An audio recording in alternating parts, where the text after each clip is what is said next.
لله والصلاة والسلام على رسول الله وعلى آله وصحبه ومن والاه. ربنا آتنا في الدنيا حسنة وفي الآخرة حسنة وقنا عذاب النار.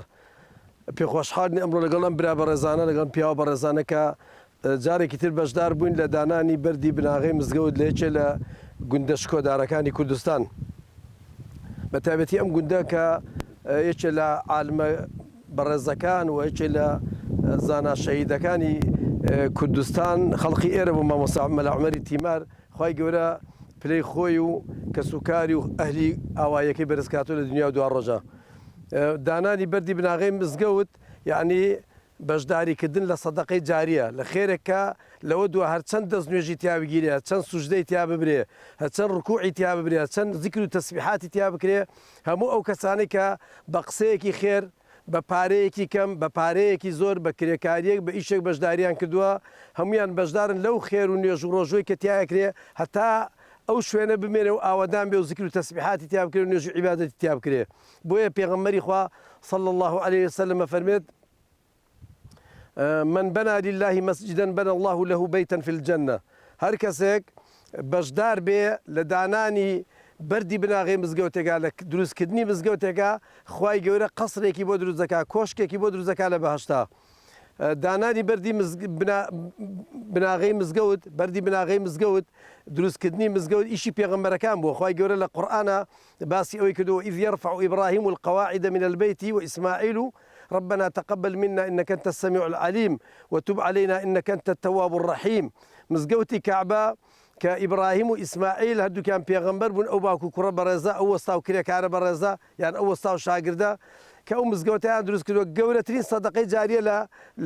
لە مێژووی مرۆڤایەتیە ئەو سەدەقەیەکە ئەو مزگەوتە دانراوە و ئەو مزگەوتە دروست کراوە و خۆش کراوە چاکراوە پاکراوەەوە حتا پاکردنەوەکەشی خوای گەورە لە قورئانە فەرمێ وعهدنا إلى إبراهيم وإسماعيل أن طهر بيتي للطائفين والعاكفين والركع السجود خواهي قولا نكهر دروس كردنكي بواس باردو بلكو باكرنوكشي مارينكشي خواهي قولا فرمان من كردوه بڕیار ماداوە فەرمانمان کردووە بە ئیبراهیم و ئیسماعیل کە خۆیان مزگەوتی کەعبە پاکەنەوە بۆ ئەو کەسانی کاچن لێ خواپەرستیەکەن بۆی مزگەوتەکە پاک و خاوێن بێ جا مزگەوتێک پێغەمبەر دروستیکا و پێغەمبەر بیماڵێ و پێغەمبەر ئیمامی بێ و پێغەمبەر خەڵقی بۆ خۆڵقا بێ چۆن بێ بۆیە بەڕاستی دروستکردنی مزگەوت هیچ پرۆژەیەک نییە تەنها پرۆژەی خێزان نەبێ پرۆژەی خێزان پرۆژێکی زۆر گەورەی لە ئیسلامە چکە لە ئادەمەوە دەستی پێکردووە غێری ئەوە هیچ پرۆژەیەک نییە بەقەدەر پرۆژەی مزگەوت خزمەتی کردبێ بە مرۆڤایەتی لە هیچ وڵاتێکا لە هیچ شوێنێک هیچ پرۆژێک نییە لە خزمەتی کردبێ.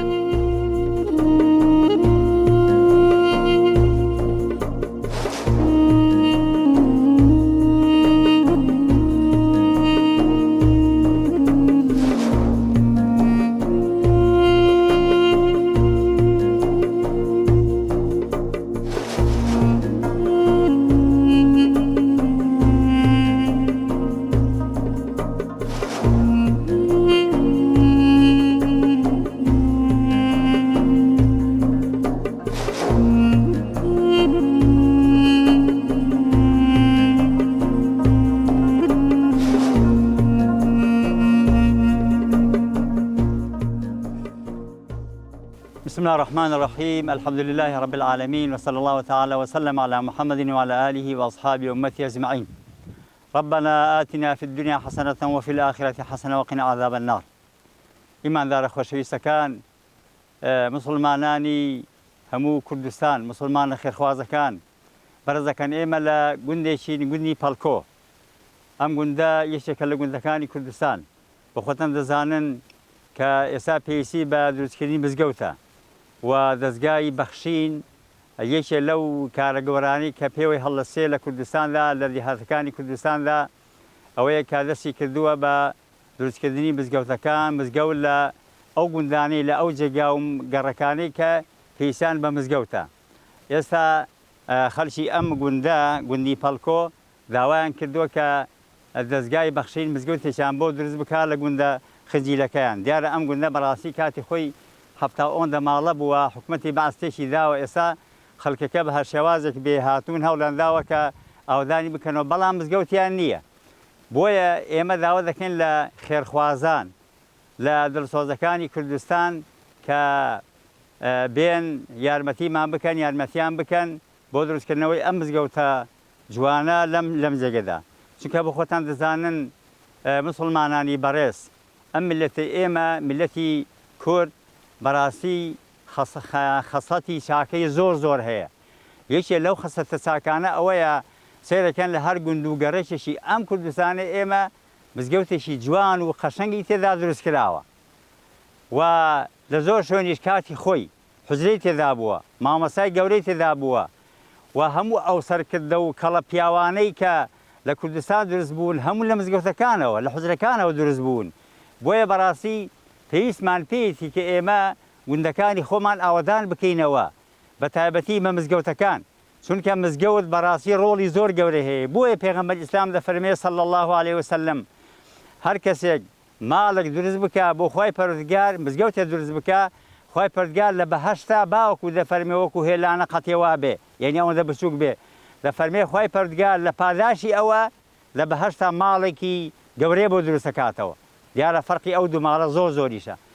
بۆیە مزگەوت بەڕاستی لە کوردستانی ئێمەدا ڕۆڵی گەورەی هەیە مزگەوت لە مزگەوتە پەرۆدەکردن هەیە لە مزگەوتە عیبادەت و خواپەرستی ئەو خوا عەزیمە جەلە جەلالوه لە مزگەوتە ئێمە ئەیدۆزینەوە و ئەیپەرستین و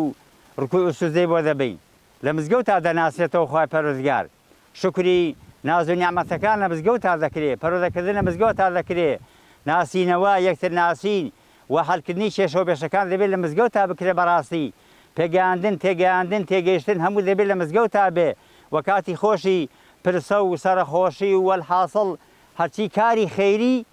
ئەو کارە خێریانە کە کراوە هاوسەرگیری هەموو لە مزگەوتە بووە مزگەوت قوتابخانە بووە مزگەوت شوێنی وێنی وەکو زانکۆیەک وەکو مەدرسەیەکی گەورە و فێرگایکی گەورە بووە کە خەڵکی تێدا دروست بووە ئەو هەموو کەڵە پیاوە ئەو هەموو عولەما گەورەیە ئەو هەموو سەرکردە گۆران وەکو قازی محەممەد شێخ سەعیدی نەوڕەسی شێخ سەعیدی پیران ئەم هەموو کەڵە پیاوانە مامەسایانی وڵاتی خۆمان مەلای گەورەی کۆیە مامەسایانی قەڵازێ مامەسانی کۆیە مامەسانی سلێمانی کاک ئەحمەدی شێخ شێخ معروفی نۆدێ هەڵەبجە سەمسەماڵ شوێنەکانی دیکە هەولێر هەموو بەڕاستی لە مزگەوتە پەروەردە بوون گەورە بوون و لە مزگەوتە خەڵک توانیوێتی شت بزانێ ڕۆشنبیری و ثەقافە بەڕاستی لە مزگەوتە بوو بۆیە مزگەوتەکانی ئێمە لە کوردستاندا ڕۆڵی زۆر گەورەیان هەبووە ئەمڕۆ بۆیە داوا دەکەین و بە تایبەتی ئەم مزگەوتە یەکێک لە مەواصفاتی ئەوە بووە ماوەسە مەلا عومەری تیمار کە شەهید کراوە کە کوڕی شەهیدیشە باوکیشی کە بەدەستی حکومەتی بەعەز شەهید کراوە بۆ خۆشی هەر شەهید کراوە خەڵکی ئەم گوندەیە بۆیە داوا دەکەین لە خێرخوازان لە مسلمانانی دڵسۆز کە ئەلحەمدوللا بەڕاستی خێرخوازانی وڵاتی ئێمە ڕۆڵێکی گەوران بینیوە دەستێکی بەخشندەی گەوران هەبووە لە دروستکردنی مزگەوتەکان حوزرەکان مەدرسەکان دەستگای بەخشین دەستگاکانی دیکە کە ئەلحەمدوللا دەورێکی گەوران هەبووە بۆ ئەوەی کە بتوانین ئەم پرۆژە گەورانە جێبەجێ بکرێت بە تایبەتی ئەم مزگەوتە ئینشاءڵڵا لە سەردەستی ئێوەی بەرز و بەڕێز کە بینا بکرێ و ئەم دێ ئێمەش ئەم دەیە تێدا بەحەسێنەوە و بتوانن ڕۆڵی گەورە لە مزگەوتەدا ببینن ئێمە داوا دەکەین دووبارە لە ئێوەی بەڕێز ئینشاءڵڵا کە جەنابتان بە پیرمانەوە بن بە پیر دەستگای بەخشینەوە چکە دەستگای بەخشین بەڕاستی بەشی زۆری هەیە یەکێک لە بەشەکانی ئەوەیە کە ئێستا دەستی کردووە بە دروستکردنی مزگەوت لە کوردستاندا بە پشتیوانی خۆی پەروەردگار و پاشان بە یارمەتی ئێوە بە کۆمەکی ئێوە ئینشاءڵڵا ئەم پرۆژانە زیاتر دەڕازێتەوە و جوانتر دەبێت ئینشاءڵڵا.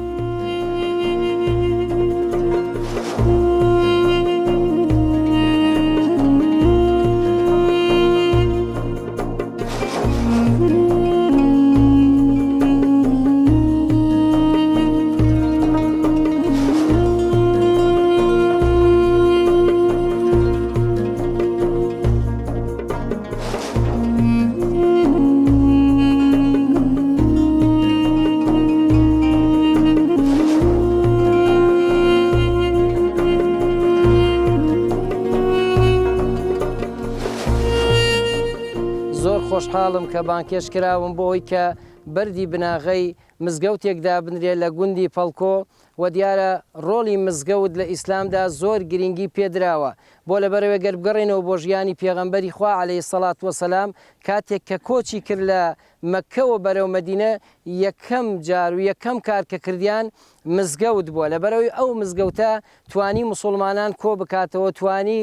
لەوێ دام و دەستگای حکومی و ئیعلامی و هەموو ئەوانە ڕابگەێنێ ببێ بە پێگەیەک بۆ ئەوەی کە خەڵکێک تێدا بحەسێتەوە بێگومان لە دێودێهاتەکانی خۆشماندا پێگەیەکی زۆر گەورەی هەیە هەردێک مزگەوتی تێدا نەبێت بەڕاستی ئەو دێیە چۆن دەڵێ غەریبێشی پێوە دیارە بۆیە مزگەوت دروستکردنی مزگەوت لە گوندێکدا سنەتێکی گەورەی پێغەمبەری خوای عەلەیهی سەڵات وەسەلام چۆن کاتێک کە هیجرەتی کرد وەکو باسم کرد یەکەم هەنگاو کەدانا مزگەوت بووە بۆ لەبەرەوەی مزگەوت ئەو شوێنە بۆ کە مسلمانانی تێدا حەساوەتەوە بۆیە لەو سەردەمەدا کە مزگەوت شوێنی حەوانە بۆ خەڵکێکی فەقیر هاتووە کە خێرەومەند بووە توانیوێتی چەند سەبەتەیەک خورما یاخود هێشوەست خورمایە کەڵ بواسێت و خەڵکێکی هەژار و فەقیر بێت لە قەدەر توانای خۆی لێ بخوات وەخوای پەروەردگار دەفەرمێ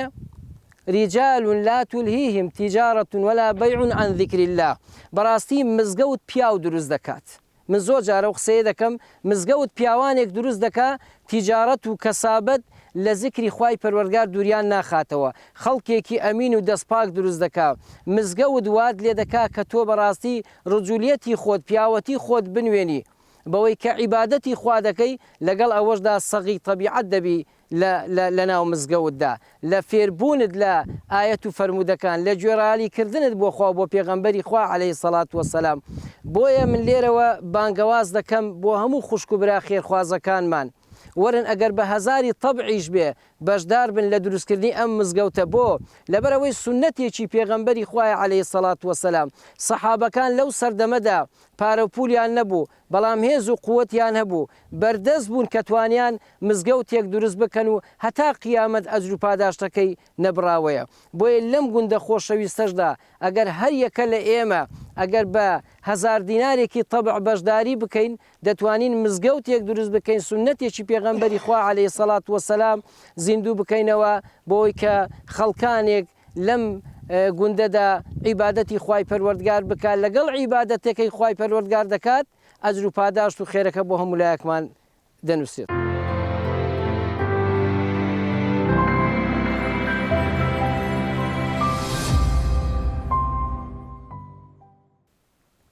هەموو ئەو کەسانی دەستپاک و دایان پاک و خێرخوازن و یارمەتی فەقیر وەژار و داماویان داوە هەموو ئەوانەی کە بوونە هۆی ئاوەدانکردنەوەی ناوچەکان لە مزگەوت تا پەروەردەبوون بە شاعیر و زانا و دانا و پیاوە گەورەکانە بۆیە مزگەوت لە ئیسلامە خێرێکی زۆر گەورەیە هەر ئەوەنە بەسە کەم ئینسانە بڵێ پارە نام بۆ ماڵی خۆم پارە ئێم بۆ ماڵی خوا ئەوە لە کوێ ئیش دەکەی لە ماڵی خوای ئیش دەکەم خانوو بۆ کێ دروست دەکەی خانوو بۆ خوا دروست دەکەی ئەو بەیتوڵڵایە لە قورئانە پێترێ بەیتوڵڵا ماڵی خوا ئەوەندە بەسەکە ئەو ماڵە ئەدێتە پاڵ خوای گەورە ئەم ئەرزە هیچی فەرق نییە لەگەڵ ئەو ئەرزە بەس ئەو ماڵی فڵان کەسە بەس ئەمانە بێ بە ماڵی خوا ومێدەوارم کە هەموو لایەک بەشدار من لەو خێرە گەورەیە بۆی بێتە سەدەقەیەکی جاریە سەدان ساڵ بەرکو لەوەچی هەزاران ساڵی دوای مردنی خۆیان هەر خێریان بۆ بێ وەکو یەکێ لە ئیمامە گەورەکانە ئەفەرمێ خۆزگە بەو کەسانەی کە ئەمرن و لە دوای خۆیان چاکەکانیان نامرن چاکەکانیان هەر بەردەوامن 100 ساڵ 200 ساڵ زیاتر بۆ خۆیان مردوون بەڵام لە نامەی کردارە چاکەکانیانە هەر نوێژ و ڕۆژ و عیبادەتیان بۆ نووسێ چونکە ئەو خەڵقی کە نوێژ و ڕۆژ و عیبادەت دەکا زیکر و تەسبیحات دەکا لێرە چەند بۆ خۆیان ئەنووسێ ئەوەندەش بۆ کەسە ئەنووسێ کە یەکەم جار بەشدار بووە لە دروستکردنی ئەو شوێنە من دل على خير فله مثل أجر فاعله پێغەمبەری خوا فەرمێت کەسێک پێغەمبەری خوا صلی الله علیه وسلم فەرمێت کەسێک بەشدار بێت لە فێرکردنی چاکێک یان دانانی بەردی براغی چاکێک هەتا ئەو چاکەیە بکرێ چەند خێر بۆ کەسانە نووسێ کە چاکەکەکەن ئەوەنەش بۆ کەسانە نووسێ کە یەکەم جار ڕێنیشاندەر بوون و نەخشەدار ڕێژ بوون بۆ ئەو ئیشە داواکەین لەخوای گەورە ئیشەکەمان بۆ ئاسان کە هەموو ئەوانەی کە گویان لە دەنگمانە بە پارێکی کەمیش بێ بەشداری بکەن نەڕێک کەمە چونکە هەر پارێک لەبەر خوا بیەی زۆرە ئەگەر ژمارەکەشی کەم بێ خی گەورە هیدایەتی مولایەکمان بە ئەم ئیشە ئاسام کە و ئاوەدان بێتەوە بە نوێژ و ڕۆژ و عیبادەت بەڵام یەک داواکاریشم هەیە چونکە من چوومە شوێنی کە بینیوە خەڵقی ئەم ئاوایە ئەو خەڵقی کە دێ بۆ ئێرە ڕجال لێکن تکان لێکن لە ماڵی خۆیانە نوێژ نەکەن بێنە مزگەوت کە مزگەوتەکە لێرە بێ و هەر بۆ جوانی بێ و هەر دیمەن بێ بەڕاستی باش نییە ئەبێ و خەڵقە بێ لە مزگەوت تا نوێژکە بڵێ من بە نوێژەکەم ئیسپاتێکم کە ماری خوا پیرۆسرە لە ماری خۆم لە ماری خۆم نوێژ ناکەم لە ماری خوا نوێژەکەم لە ماری خۆم دەست نوێژ ناگرم لە ماری خوا دەست نوێژەگرم ئەچم لەوێ دائانیشم بە ڕۆیشتن بۆ مزگەوت بە هەموو هەنگاوێک فما بال صلاتیه ئەی نوێژەکەی لە چیە بێنێتەوە پێغەمبەری خوا فەرمووە تەبقا له صلاته نافلة فەرمی نوێژەکەی لە زیایە بۆ مێنێتەوە ئێمە داواکەین لە خێرخوازان کە یارمەتیمان بن بۆ ئاوەدانکردنەوەی چونکە گوند ئاوەدانەکرێتەوە بە مزگەوت داواکەین لە خێرخوازان یارمەتیمان بن کۆمەکیمان بکەن چونکە دەستگای بەخشین بەشێکی تازەی دیارە کردوێتەوە بۆ دروستکردنی مزگەوتەکان ئەو بەشە لە دەستگای بەخشین هەڵەسێ بە دروستکردنی ئەم مزگەوتە و ئینشاءالله خوای گەورە بۆیان ئاسام کە سەدان هەزاران مزگەوتی کە دروستکردن لە کوردستانە داوا لە هەموو بەڕێزانەکەن ئەوانەی کە تامەزرۆی خێرکردن حەزەکەن خێرەکانیان بنێرن بۆ قیامەت حەزەکان خێرەکانیان لای خوای گەورەدانن بەشداری بکەن لە دروستکردنی ئەم مزگەوتە لە گوندی پەلکۆ گوندی مامۆستای شەهید مامۆستا مەلا عومەر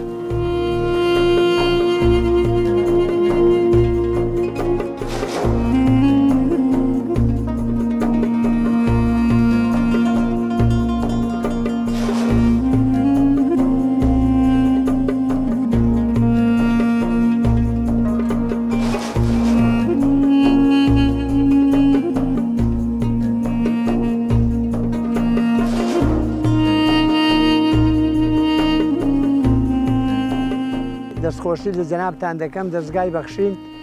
بۆ ئەو وەرکەی کە کێشاوتانە خوای گەورە جەزای خێرتان بداتەوە و زۆر سپاس بە ناوی هەموو خزمانەوە زۆر سپاسی کوڕانی حاجی شێعەلی پەڵکۆ دەکەین کە ئەم ئەرزیان بەخشیوە بە مزگەوت خوا خێریان بنووسێ و ببێتە توێشووی قیامەت بۆیان تقریبان وەکو ئێمە زانیمان لە 500ەکانەوە هەبووە زۆر لە مێژە مەلای چاکچاکی لێبوون حتا دەژێرنەوە دەڵێن مەلا محەممەدی ڕستانی لێرە فەقێ بە خوێندوویەتی گوندی پەڵکۆ گوندێکی قەدیمە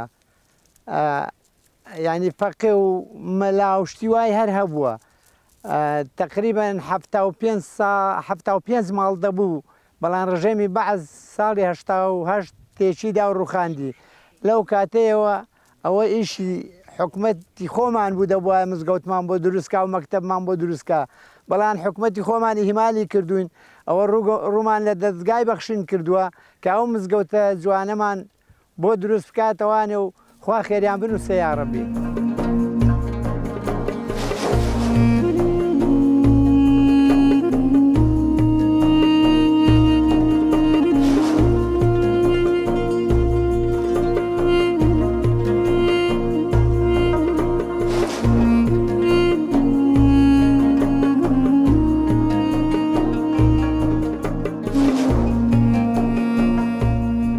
پەڵکۆ گوندێکە لە گوندەکان سەر بە قەزای دووکانە و سەر بە ناحی بنگردا لە ڕووی جوگرافیەوە سێ لای ئاوە ساڵی 1986 لە ڕژەمی بەعز تێکی داوە پێشتر مزگەوتێکی باشی هەبووە و چەندین فەقەی تێدا دەرسیان خوێندووە و چەندین مەلای لێبووە و پێشتر گوندی پەڵکۆ بە فەلاحەتی و بە ڕازداری و بە ماسیگریەوە خەریک بوون ئێستاش پەڵکۆ چەند ماڵێکی لێ بە هاقەت زیاتر بەهۆی ئەم مزگەوتەوە ئینشاءالله پشتیوان بەخوای گەورە بەرەو ئاوەدانی زیاتر دەڕوە داوا لە خێرخوازانیش دەکەین هاوکاری دەستگای بەخشین بکەن خێرخوازان ئەگە بە هەر شێوەیەک بێ هاوکاریمان بکەن زۆر سپاسی بەڕێز کوڕانی حاجی شێعەلی پەڵکۆیی دەکەین کە هەستاون بە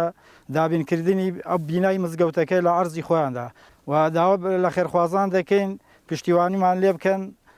هاوکاریمان بکەن بە هەر چۆنێک بێ بە تایبەتی بۆ دەستگای بەخشین إن الذين يتلون كتاب الله وأقاموا الصلاة وأنفقوا مما رزقناهم سرا وعلانية يرجون تجارة لن تبور ئەوانەی کە قورئان دەخوێننەوە و نوێژەکانیان بەرپا دەکەن وەلەو ڕۆزیەی پێمان داون بە ئاشکرا و بەنهێنی دەبەخشن ئەوانە بەو کارەیان بازرگانیەک دەکەن کە زیان ناکات و لەناو ناچێت پێشەشی بە خێراتنی دەستگای خێرخواسی بەخشین و ستافەکەیەکەم و بە خێراتنی خزمانی گوندی پەڵکۆوەکەم بۆ ئەم دیدار و چاوپێکەوتنا من وەکو نووسینگەی بەخشین لە پیرەمەگرون دوای ئەوەی ئاگادار کرامەوە لەلایەن هەندێک لە برایانی گوندی پەڵکۆوە کە پێویستیمان بە مزگەوتێک هەیە لە گوندەکەمان داوایان لە دەستگای خێرخوازی بەخشین کرد کە من پەیامی ئەمان بگەێنم بە دەستگای خێرخوازی بەخشین بۆی دەستگای خێرخوازی بەخشینیش هەستێ بە دروستکردنی مزگەوتێک لە گوندی پەڵکۆ. دیارە دەستگای خێرخوازی بەخشین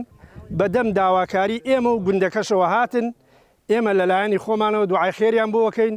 داواکارین لە خوای گەورە بەرەکەت بخاوێتە ئیشەکەیانەوە